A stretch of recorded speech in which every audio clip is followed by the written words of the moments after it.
What does it look like when a former president completely unravels in real time? Last night, the world got another unsettling glimpse.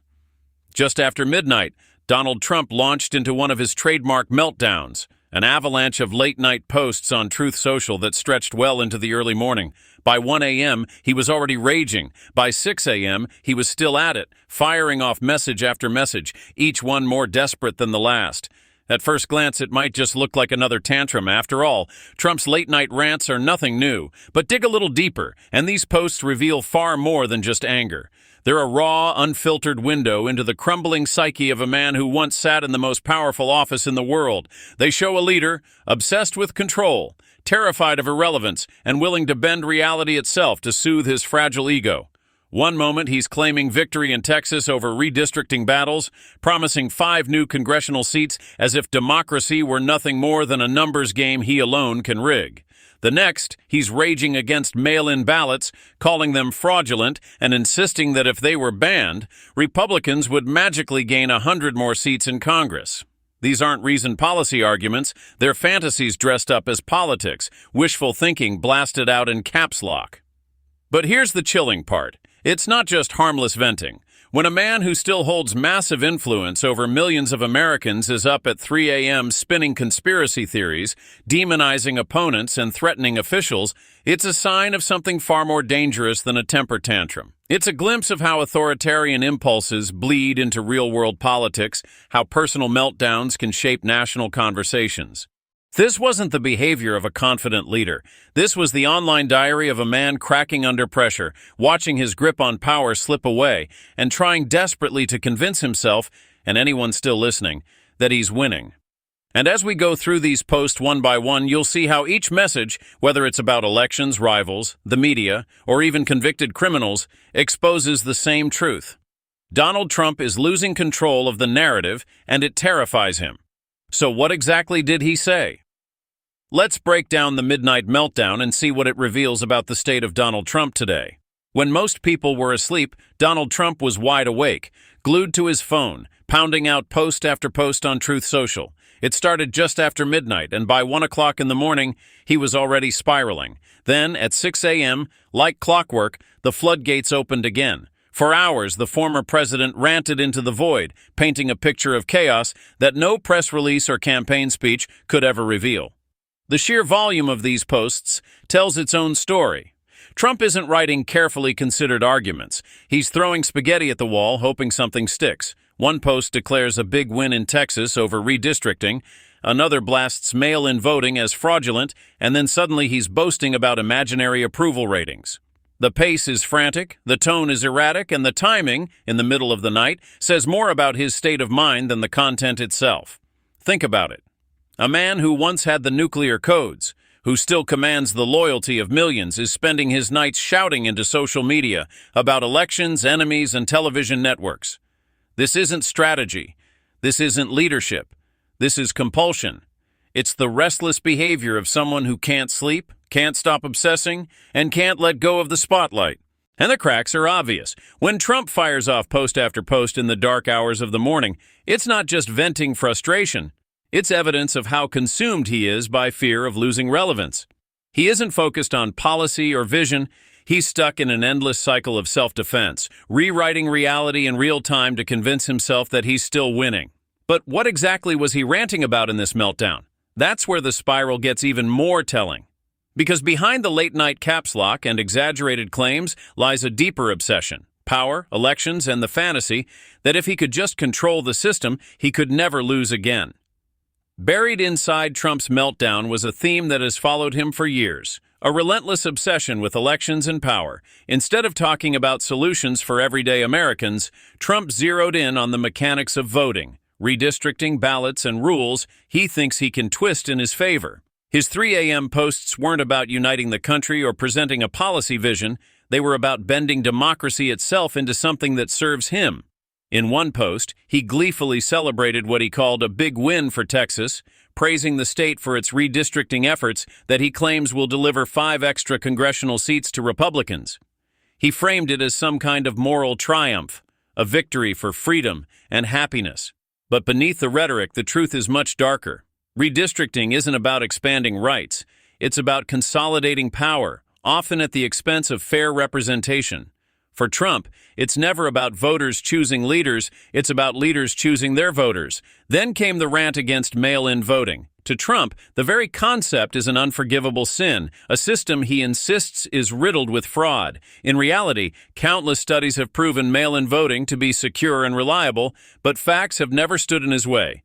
Trump doubled down, calling for a total ban on mail-in ballots and even suggesting that voting machines should be eliminated entirely in favor of paper ballots. His logic? That these changes alone would give Republicans 100 more seats in Congress. This wasn't just a throwaway claim. It reveals his authoritarian mindset. Trump isn't saying Republicans should earn 100 more seats by persuading voters. He's claiming the system itself is broken and must be rewritten until the results match what he wants. To him, losing isn't possible unless the game is rigged. And if he doesn't win, the rules must be changed. And the fantasy doesn't end there. Trump tied his entire narrative together by suggesting that banning mail-in voting and shifting to paper ballots would not only fix elections, but also magically bring less crime, a great economy, and a strong Second Amendment. Think about that. He's suggesting that altering voting methods will somehow fix unrelated issues like crime and the economy. It's delusional, a leap in logic so wild that it exposes how little he actually cares about governing. For Trump, everything begins and ends with one thing: securing power.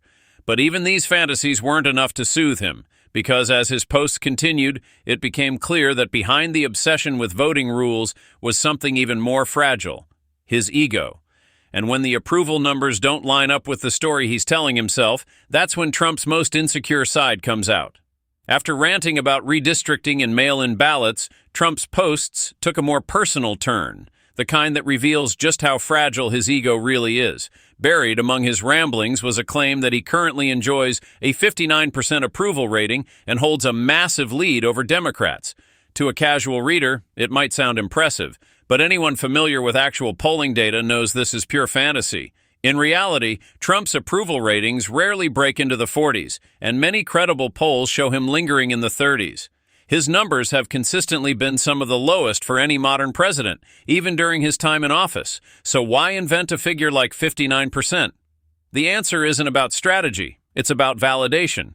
Trump's constant need to be seen as admired, respected, and loved is the fuel that keeps his social media rants alive. This obsession with approval numbers isn't new.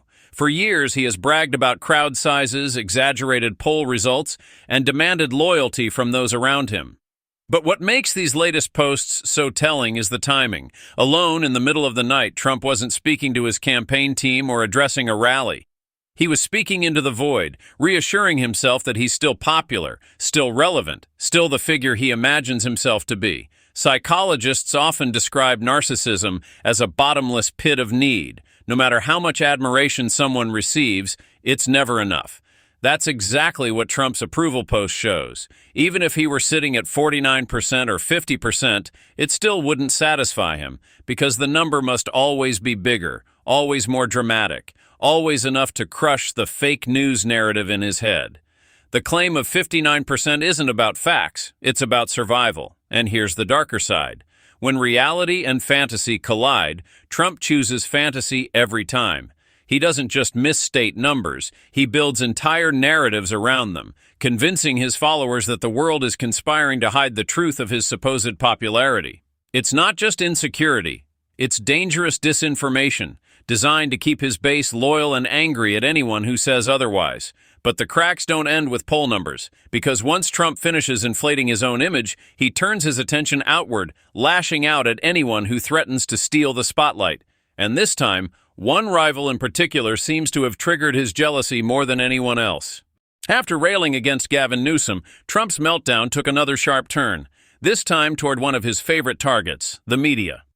In all caps, he unleashed a tirade on MSNBC, accusing the network of failing so badly that its parent company, Comcast, was supposedly scrambling to change its name to escape the stench of fake news. He sneered at Comcast's CEO, calling him dopey and mocking the company as flailing in the wind.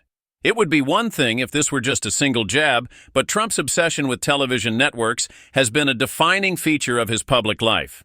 For years, he measured his success not by policies passed or problems solved, but by the cable news ticker. Ratings were his scoreboard. To him, Fox News was either a loyal ally or a bitter enemy, depending on whether their coverage was flattering. CNN, MSNBC, the New York Times, these weren't just media outlets. In Trump's mind, they were personal rivals, enemies he had to crush in order to feel victorious. That fixation has only grown since leaving office. While most former presidents step back from the spotlight, Trump spends his early mornings attacking networks he claims are irrelevant. The irony is impossible to ignore. If MSNBC were truly as weak and failing as he insists, why would the former president of the United States spend his sleepless nights obsessing over them? It's because for Trump, attention itself is the currency. If his opponents are talking about him, even negatively, he feels powerful. And when they're not, he lashes out to drag himself back into the headlines.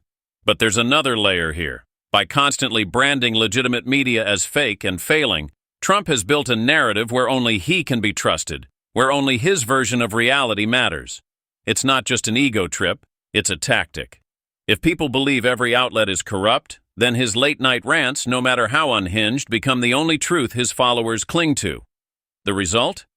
A cycle where Trump needs the media to validate his importance, but also needs to delegitimize them to keep his base loyal. He's hooked on the very networks he claims to despise, doom-scrolling through coverage and erupting whenever he feels slighted. And that cycle played out once again in this meltdown, caps lock, insults and all. But Trump's fixation on ratings and networks wasn't even the most alarming part of the night. Because beneath the petty jabs at MSNBC, his posts carried something much darker. Authoritarian undertones about borders, schools, and even threats against state officials. As the meltdown dragged on, Trump's tone shifted from petty jabs at the media to something far more unsettling: outright authoritarianism. His posts weren't just about boosting his ego or mocking opponents anymore. They began carrying threats, ultimatums, and visions of control that revealed exactly how he sees power. Take his claim about Washington, D.C. being safe again. According to Trump, the capital was now thriving, thanks to his decision to deploy troops on its streets. The reality? Troops were sent to areas where crime rates were already relatively low, chosen not for safety, but for visibility. The presence of armed soldiers in neighborhoods wasn't a triumph, it was theater. And the effect wasn't safety, but fear. Restaurants reported a 30% drop in reservations after the deployment. Proof that militarizing the streets made ordinary people feel less secure, not more. But to Trump, optics always matter more than outcomes. If the cameras caught soldiers on patrol, that was enough for him to declare victory. Then there were his posts about education. Trump announced that any school district in California refusing to follow his policies on transgender students would lose funding. Think about that. A former president demanding states bend to his will or face punishment. It wasn't just a throwaway line. It was a threat, a warning of how he'd govern if given another chance, by imposing his ideology from the top down, punishing anyone who dares to dissent. This wasn't policy debate. It was control, pure and simple, and it didn't stop there. In one of the night's darkest moments, Trump turned his attention to Colorado, demanding the release of Tina Peters, a former election official convicted over her role in trying to overturn the 2020 results. Trump called her a brave and innocent patriot and claimed she was being tortured by crooked politicians. He went even further, warning that if Peters wasn't released, he would take harsh measures. That's not rhetoric, that's intimidation. A former president threatening a state government to free a convicted criminal simply because she aligned with his stolen election lies. It's the clearest sign yet of his authoritarian instincts. Loyalty to him trumps the rule of law, and those who stand in his way should be punished. These posts weren't campaign promises. They were warnings, a late-night glimpse into what a second Trump presidency could look like. Militarized streets, political loyalty tests for schools, and direct interference in state justice systems. The meltdown wasn't just about ego, it was about power, and how far he's willing to go to keep it. And just when it seemed he couldn't spiral any further, Trump ended his rant with one final chilling demand: free a convicted ally or face the consequences. By the end of his all-night posting spree, Trump's meltdown reached its most dangerous point. It wasn't about inflated poll numbers, insults at rivals, or even bizarre claims about ratings anymore. It was about raw power and his willingness to threaten anyone who stood in his way. The target this time, Colorado, and specifically the case of Tina Peters, a once obscure county clerk who became a central figure in Trump's election conspiracy machine. Peters wasn't some innocent bystander. She was accused and ultimately convicted for her role in tampering with election equipment during the 2020 chaos, feeding into the very conspiracies Trump himself continues to push. To most people, she's a symbol of the extreme lengths some went to undermine democracy. But to Trump, she's a brave and innocent patriot. In his post, Trump demanded that Peters be released immediately, framing her prosecution as nothing more than political persecution by crooked Colorado politicians. He even claimed she was very sick and being tortured, language clearly chosen to inflame his followers' emotions. But then came the line that turned a rant into something far more sinister. "If she is not released, I am going to take harsh measures." That's not a casual statement.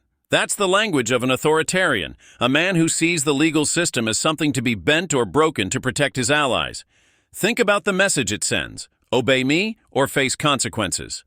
Trump wasn't just defending Peters. He was using her as a pawn, a way to flex his influence and test how far he could go in threatening state officials.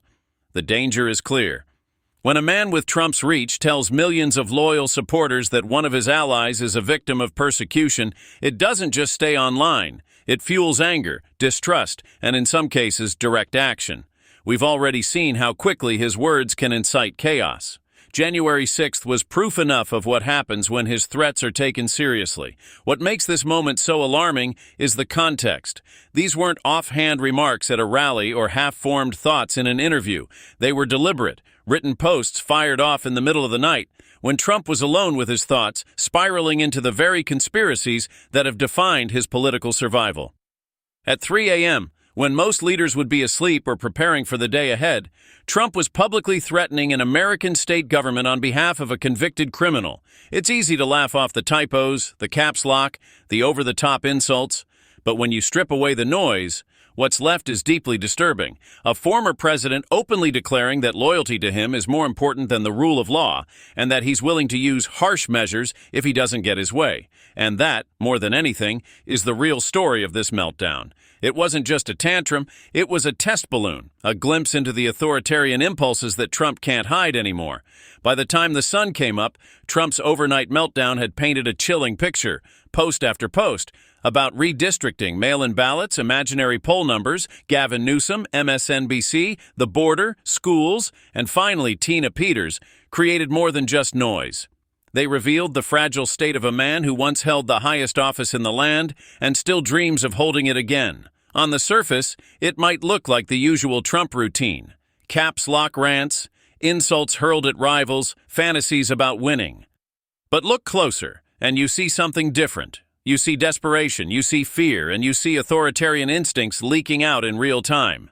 His obsession with controlling elections, his refusal to accept reality, his need for constant validation, and his willingness to threaten states over convicted allies.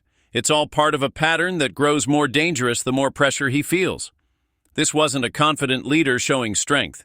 It was a restless, isolated man, awake in the middle of the night, clinging to the one weapon he has left: words. But words matter. When Trump lies about approval ratings, some of his supporters believe it. When he claims MSNBC is failing, his followers spread it. And when he threatens harsh measures against a state government, there are people who will take that as a call to action. That's why these meltdowns can't be dismissed as comedy. They're signals. Signals of how far Trump is willing to go and how far he wants his base to follow. And here's the haunting part. If this is how he behaves at 3 o'clock in the morning on Truth Social, when the stakes are relatively low, what happens when the pressure truly peaks? What happens if court cases close in, if elections don't go his way, if his power starts slipping for good? The cracks in Trump's facade are widening. Each meltdown is a glimpse behind the curtain, a reminder that the man who once boasted of strength is now showing weakness, paranoia, and fear.